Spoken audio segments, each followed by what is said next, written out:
My name's Jason, I work for Channel Earthmoving. I'm Operations Manager and I've been here for 10 years.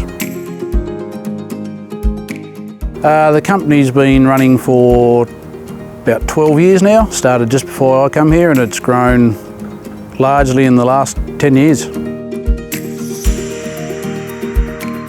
The attached to equipment we run on our excavators are the Heli-Tilt, power tilts and the multi-grab bucket.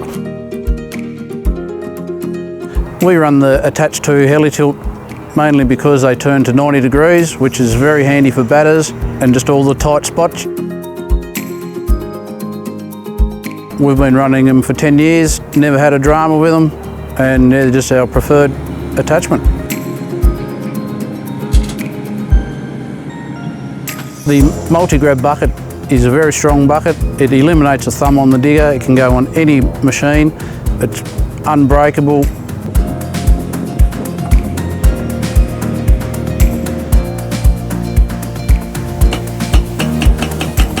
Ben is here with the Heli-Tilt on this site, currently doing 8 units, clearing trees, doing the site cuts, footings. The Heli-Tilt is standing up to all the conditions it's putting out.